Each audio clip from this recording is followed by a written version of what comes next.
The Fountain of Youth Archaeological Park in St. Augustine, Florida, is a popular tourist attraction known for its legendary spring that supposedly restores the youth of anyone who drinks its waters. This myth is linked to the Spanish explorer Juan Ponce de León, who arrived in Florida in 1513. Enjoy watching the video.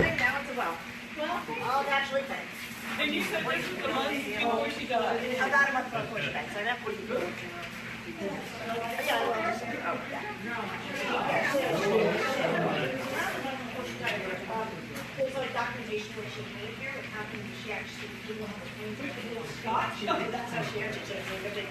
Oh, I was just Scotch. Now you can see the Helen Keller there. Helen Keller actually helped us at school in that. So she, her friend set it up, and we had this wonderful relationship with Ponce de León, because Helen Keller was able to describe to them what it was like to live there. And they were in there. It's still one of the best things in the country. Really? It's a really big thing.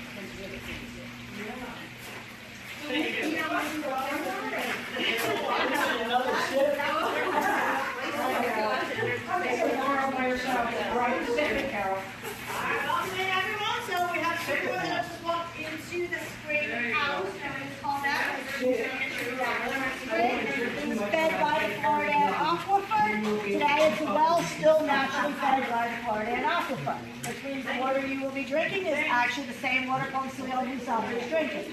Now, Ponce de León was the very first European to come to our shores in 1513. When he sailed up here, he was never looking for a fountain of youth. You got to keep in mind time periods. It's the 16th century. Physicians are still on. The Catholics are very Catholic, so God is in charge of anything magical and mystical. So Ponce de León would have been excommunicated from the church, exiled, or death from the state. So he himself was actually looking for land, treasures, fortune for himself and for Spain. But by the time that he got this way, he was actually short on water. He needed a freshwater source. He saw smoke from the distance. Smoke is going to tell him that people live here. People can only live near a freshwater source. So when he pulled in, he found a large village called the village of Soleil. The natives of Spanish referred to as Timucuan after their language. They showed him where the water was, which was the spring down there. So the spring itself was about waist deep, and it was bubbling up out of the ground. The boil, the bubble, is where the fresh water was. So full of minerals, which you guys are still going to taste. Those minerals themselves made the dehydrated cellars that almost instantly restored. Now that water source was so important to Ponce de León, he did mark the spot. So if you look down at the ground over here, you'll see in the pit there in the sand, there's a cross. It's in coquina stone. 15 stones long, 13 across, for the year 1513. So we do believe Ponce de León places it there to mark the spot by the fresh water, to let others know this is a safe water source. Now, very along with it was a salt cellar that is showcased there. Is a replica copy, and inside of that was a parchment with the date of 1513. So he absolutely was here drinking the fresh water. Now the diorama, it gives us a really good visual of all of this. It's from the 1939 New York World's Fair. But the rock there, which that rock is showing us what the boil itself would have looked like down where the water still is today, as well as when he met the Timucuans. Believe it or not, the ancestors of the Timucuans have been here for 4,000 years. We do have archaeological evidence of it. It dates back to 2400 BC. Yeah, I know. That's just in the park alone. Some places in Florida we know 7,000 years, even older. So, yeah, it's pretty impressive.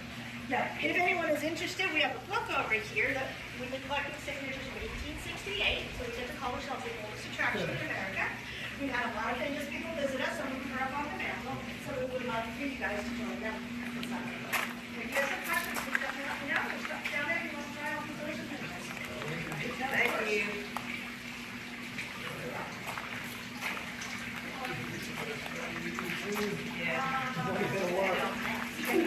Other historians on the street, I've been to the park. It's right here.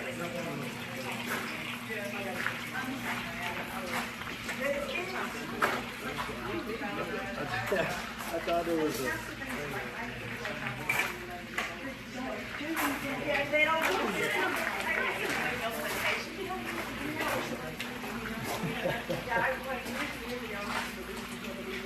You just shot to see what happens. Yeah. My sister said it didn't work. No, her husband said it. Oh, yeah, right, her husband.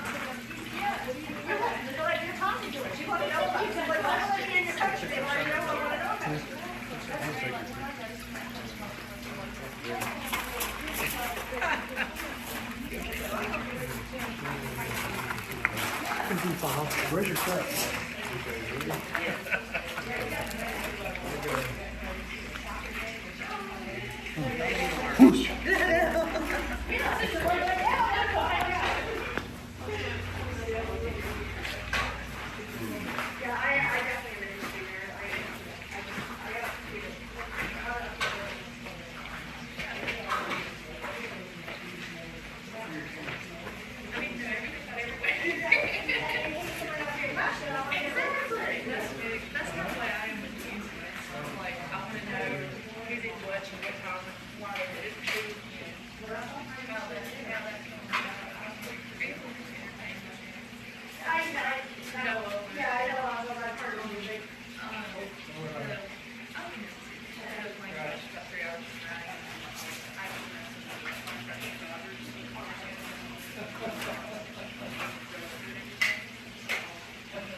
The history and stuff like this. I just took that over there. Well, so not you can, if you, since you like history, you really should go to my favorite show. Okay. That is actually, technology was invented in 1957 by the grandfather of my family. So he bought it in 1957.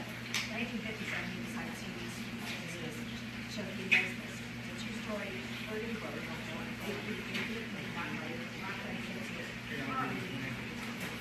That shows you how.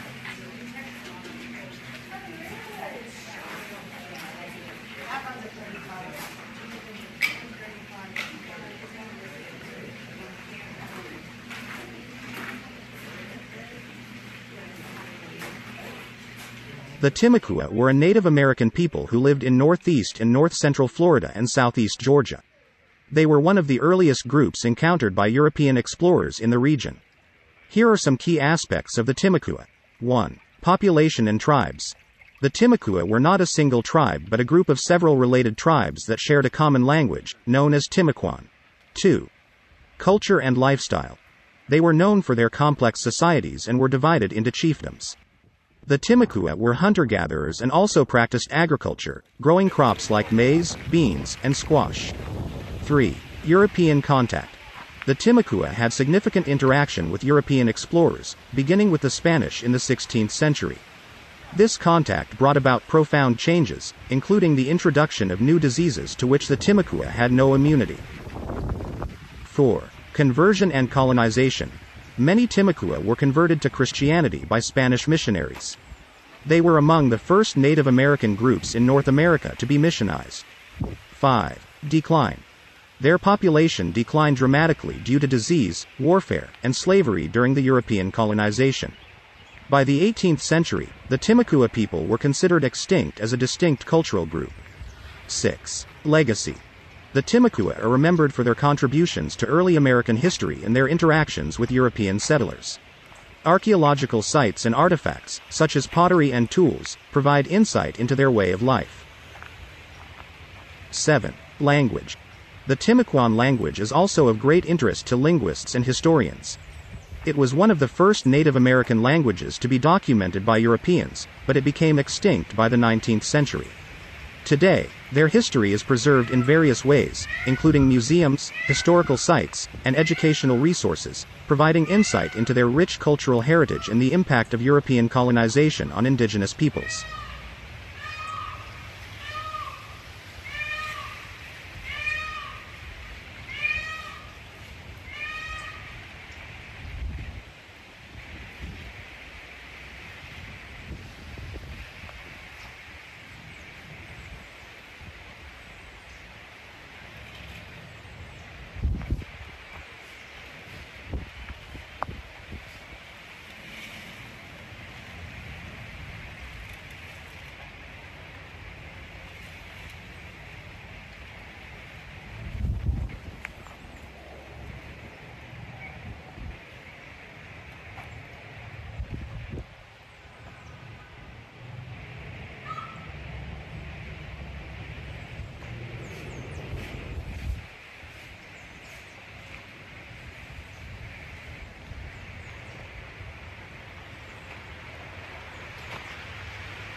cool. No.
Lots of spurs and seashells, animals, to give us an example of the different kind of wildlife that we have here. Because that was what the natives would eat. They would eat pretty much anything that they could catch. 70% came from the sea, but there was no waste whatsoever. They used all the bones and the shells for tools and weapons. They used the furs, the pelts for doors, diapers, clothes, falling and bedding, rugs, and all kinds of different things. That is a fox. He's a red fox. He was actually a pretty big one. Oh. Yeah. And then this one over here is a beaver. Really? Mm-hmm. Wow. Is your fire to keep you warm? Definitely. In Florida. It's crazy, but we've been very cold. Yeah, I know. It's crazy. Yeah, it's been very cold for us. We've been warmer up in Cincinnati, where we're from.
pretty expensive undertaking. And it's fairly wealthy, but not quite that wealthy. You need to get investors to give you money. And it's making money out of this world. You're already getting rich out of all the gold and silver out of Central and South America. And Florida has really not money in that now. They gave them money to buy all this stuff. However, it wasn't quite enough. You needed to make sure you could. Old army surplus stuff was the way to go. Here we're talking about 50 brand new muskets.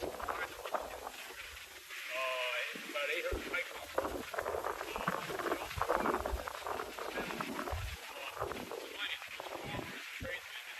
European village right here, and they need the infrastructure for that. And these people did not fight; they were not soldiers. I mean, they had soldiers, citizens. They fully expect to go to war over the spot right here. The French River Syllable, Carolina, south of St. John's River, off Jackson, and the French did not want the Spanish, and the Spanish did not want the French, so that's going to be a problem. So,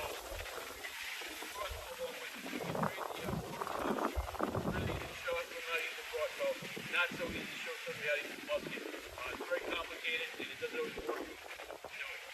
So crossbow is the way to go. As it turned out, all the fighting took place up by Jacksonville, farther south of Kansas Inlet. So this place was safe for the time being. Farmers didn't have to go to war. But guess what? This is Florida. What does it do here all the time? Rain. And black powder does not work well in rain. Also, muskets they had back then, not only were they black powder, they were also matchboxes. You guys been to the musket demonstration yet? Really wanted to fire with a burning piece of matchboard. They could piece of rope without fire. Spraying it out, now, you guys can figure that one out. The Native Americans, rainy day was a good day to actually panic because that was more than 9 pounds plus. But it lost very heavily. Plus, the musket also takes a long time to load. It takes about 45 seconds to load, which is fine when you're in Europe. Going in another army, it takes 45 seconds to load their gun. Kind of fair. But here in Florida, the amount of time it takes you to load that once, you wind up with 5 arrows in your chest. Again, you're not doing too well. So you end up giving the crossbow to the soldiers to help protect themselves while they load the muskets and on rainy days. Don't fight. Alright, to show you how this thing works, it doesn't shoot an arrow, it's a bolt. It's a war bolt right here. It's like an arrow, but it's much fatter and much shorter. And unlike an arrow, it's only fletched on 2 sides. That's the feathers. Because that's the like flat screw right here. See right there? And there's 3 sets of feathers on there. We're going to do it. Also, the feathers on here, the fletching is not made out of feathers. It's made out of wood. They also made them out of parchment and leather because they found that the ones that were made out of feathers didn't do too well in the environment. This is all army surplus stuff. Put a barrel full of clothes that was in there for 60 years. And then all you have is a box of wood and sticks. As the tips go, you can look on here, as the bolts go, they never had the tips on here. They had tips for warfare, tips for hunting, tips to shoot fire with billions. Point the rag in there and you light a billion on fire. That's a lot of fun. They won't do that anymore. And then this right here, the bodkin tip. It's an armor piercing tip designed to go through chainmail and other forms of light armor. Now there's more to these tips than meets the eye. One thing is, they come off. Find that. You're unlucky to get shot by this thing. You're still lucky to be alive.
Right? That's right.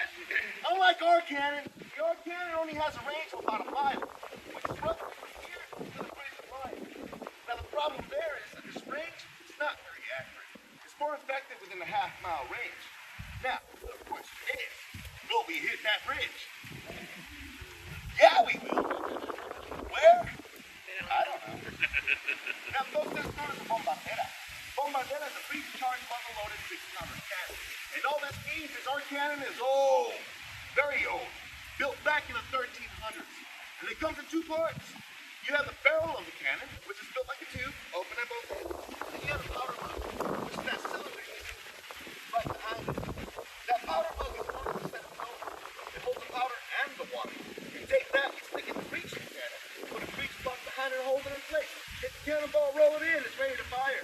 A crew of 5 men with 4 to 5 centimeters per cannon can fire anywhere from 2 to 3 rounds. Which is much better than once every 2 minutes. Right? That's right! Now picture this. 20 cannons along the base of the right. All aiming in one direction. All firing 2 to 3 rounds. You're looking at a volley of anywhere from 40 to 60, maybe even 80 cannonballs. One. Now the 16th century is what we consider rapid fire. Impressive, right? Yes. Yeah, you want to see what's not so impressive? Yes. I'm glad some of you said yes, because I'm going to show you anyway. It's cannonball. Watch this. Ready? Ready? Ready? Ready?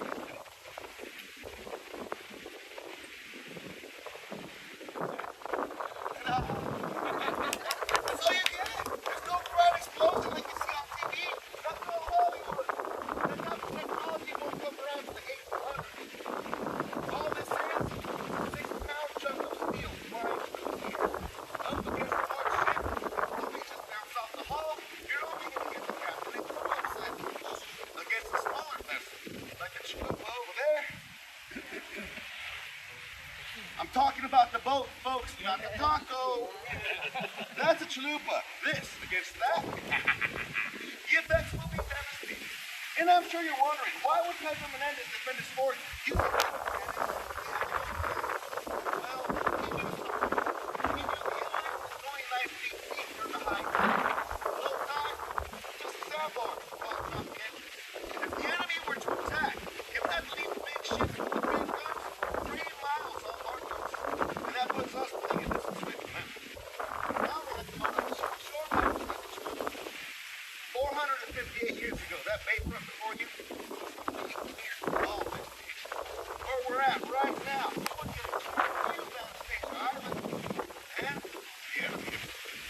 Now once the enemy's within range, all 20 cannons will begin to unload at the same time. This 6-pound cannonball is not less than 500 miles an hour. Now if you're going to look at the view, describe the initial impact of this cannonball and all the splits it's not going to do. Well, guess what? Your boat is now sinking. And as a soldado prepared for battle, you're more than likely wearing armor, heavy armor. And guess what? Your boat is still sinking. Anybody want to guess what's not was important? Swimming, which is bad news for them, good news for us. Right? That's right. Now the amount of gunpowder used to fire this is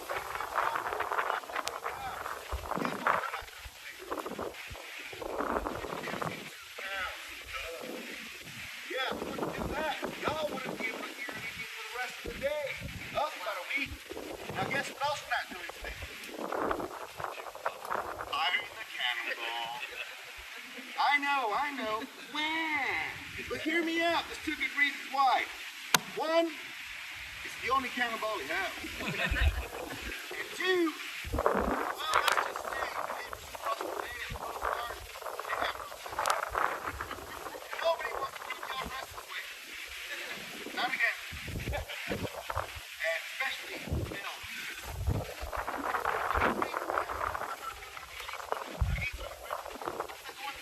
Para España! That means for Spain. My final command is fuego. That means fire. This would be a good time to cover them ears. If you got sensitive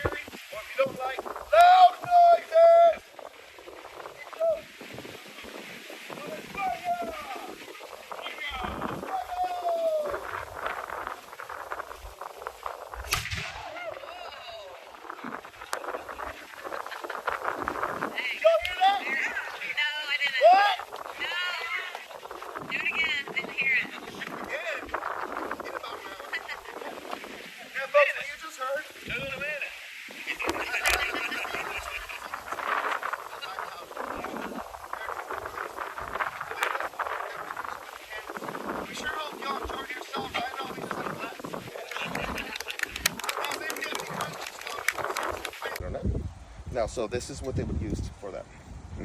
Yeah. So, but they had a 90% accuracy within 2 miles. Yeah. Now 3 miles, you're pushing it. It's similar to that bombardata.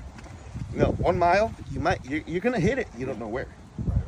Half mile, you know you're gonna hit it. Yeah. Same thing with this. 3 miles, you might hit it. You don't know. Yeah. 2 miles, you're gonna hit it. Especially with a large cannon like this that has a lot more power. Unlike that, it doesn't have as much power. And the reason why is that and there's no seal between it. So when it's ignited and it shoots, there's a lot of pressure being lost. So this is why it's not a cannon. There's no pressure being lost, so it's got that oomph to send a little fire and more power in there. But they have their tools. And if you think about it, they knew what they were doing. They owned the New World for over 300 years. So they knew what they were doing until they got greedy.